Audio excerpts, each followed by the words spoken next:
Welcome back sa aking YouTube channel. Para sa mga first time lang pa manonood, please click po na yan, Jervis TV, Manila. Anyway guys, wala nang po ba ito, libre lang. Tulong mo na lang din sa kapwa mo. Alright? Thank you very much po. So topic natin yung for today's reflection. September 1 na guys. Merry Christmas sa inyong lahat. Advance Merry Christmas. So alam naman natin guys, pagka pumasok na yung bear dito sa atin sa Pilipinas, hudyat na ng umpisa ng Pasko, di ba? Na papalapit na yung Pasko, 100 days na yung Pasko at ang lahat nabubuhayan. Pag naririnig mo yung kanta, di ba? Nare-relax ka, parang gusto mo Pasko na kagad. So ito yung pinakamasayang buwan sa ating mga Pilipino, yung September, October, November hanggang sa Kapaskuhan. So tamang-tama itong ating Bible verse ngayon. So, excited ang lahat. So, yung unang Pasko guys, ano ba nangyari nung unang Pasko? So, pagkatapos kasi ng Old Testament, di ba?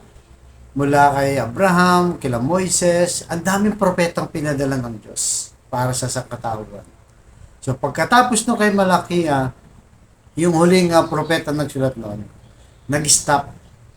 Wala mo nang pinadala ang Diyos. Hanggang 400 years guys, napakatagal.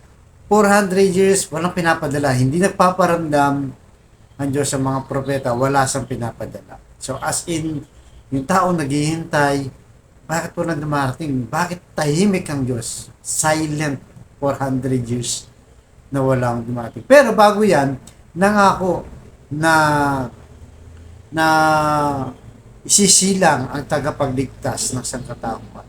Pero sa 400 years, isipin mo 400 years ha, sobrang napakatagal nun. Kaya nawawalan ng pag-asa yung ibang tao ng panahon na doon. Hanggang sa dumating yung New Testament, itong kay sa sulat ni Matthew at si Mateo, siya yung unang kabanata ng New Testament. Kaya yung pangako ng Diyos na hinihintay ng lahat ng napakatagal, umabot ng 400 years, nabasag yung katahimikan. Nabasag yung katahimikan. Ano ang nagbasag ng katahimikan? Wala nang iba, kundi ang isang sanggol na umiiyak sa sabsaban. Wala nang iba kung ang ating Panginoong Jesucristo. So ayon kay Mateo, chapter 4, verse 16, ang mga taong nasa kadaliman ay nakakita ng naningning na ilaw sa mga nakatira sa lilim ng kamatayan ay sumikat ang liwanag. Guys, napaka ganda ng mensahe guys, napakalinaw, di ba? So, sa mga tao daw na nasa kadiliman, na nasa kamatayan, ay biglang lumitaw itong liwanag. Diba? Parang sa gabi, di ba? Napakadilim. At pag may ilaw yan, kahit isang posporo lang yan, di ba?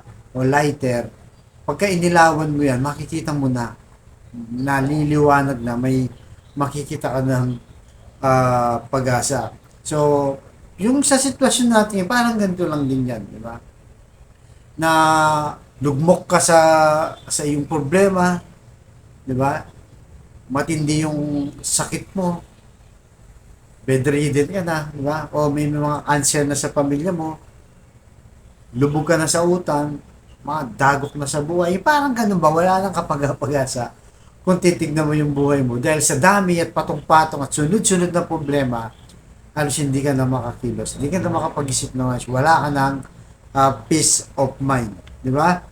So, yun ang sinasabi ng ating Panginoon Diyos. Kung nandun ka na sa mga ganong sitwasyon, guys, huwag kang mawalan ng pag-asa.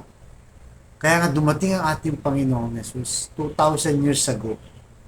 Di ba? 2,000 years ago na nagligtas sa sangkatauhan. Tayong lahat niligtas niya sa kasalanan. Kaya sa tingin mo, kagaya ng mga dating tao, 400 years, hindi nagpaparamdam ng Diyos. Wala sa eksena, nagkakamali ka. Nandyan lang ang Diyos.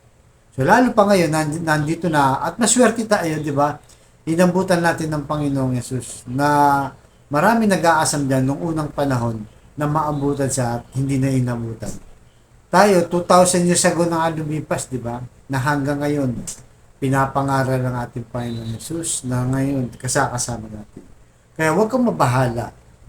Kung lugmok ka na sa problema, marami ka ng utang, may makasakit ang pamilya mo, kapit ka lang sa Diyos.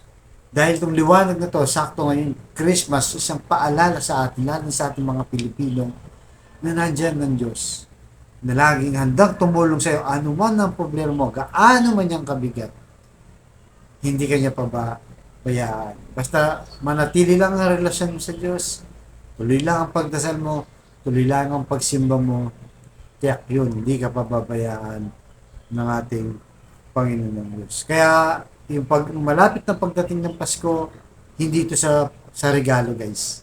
Hindi ito tungkol sa regalo.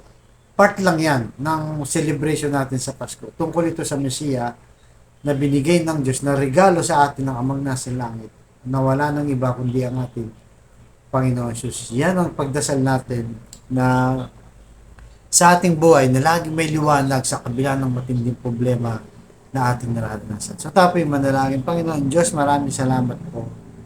Patawarin niyo po kami sa aming mga kasalanan kay na. At maraming salamat po, Lord, sa paalalang ito na kahit gaano man kabigat ang problema, Lord, yung liwanag na binigay mo sa mundo mula nung isinilang kayo, Panginoon Jesus, 2,000 years ago, ay isang nagbibigay sa amin ng kalakasan, pag-asa at pananampalataya sa aming buhay. Sa kapatid namin, Lord, na nanonood ngayon, kung ikaw ay may matinding karamdaman, financial, physically, di ba? Mentally, at emotionally, sabayin mo ako sa simpleng dasal para sa ating panalangin sa Diyos na walang ibang makakatulong kundi siya. So, Lord, bless niyo po yung kapatid namin nanonood sa aking vlog, especially yung may matinding karamdaman, Lord. May cancer na, bedridden na, at kung anumang uring karamdaman na sa kanyang katawan, ipuhin niyo po, Lord, ng inyong mapagpalang kamay. Alisin niyo po, Lord. Pagalingin niyo po para sa kanyang pamilya. At sa mga relasyong nasira na, Lord, nagkawatak-watak na, kaaway-away na, dahil sa hindi pagkakaunawaan, ibalik niyo po magandang relasyon ng pamilya nila. Pagbigkis-bigkisin niyo po muli ang kanilang pamilya. At sa financial, Lord, na problema po halos ng lahat. I-bless niyo po, lalo-lalo na, Lord, yung mga kapatid namin walang-wala, na ultimong pambili ng bigas, pambili ng mga kailangan sa mga bata, sa school, at kung ano-ano pa, Lord. I-bless niyo po ang kanilang kabuhayan. I-bless niyo pa para sa kanilang pamilya. Ang lahat ng ito hiniling namin sa matamis na pangalan ng ating Panginoong Jesus. Amen. To God all be the glory. Sa ngalan ng Mana, ng Diyos Santo. Thank you very much po.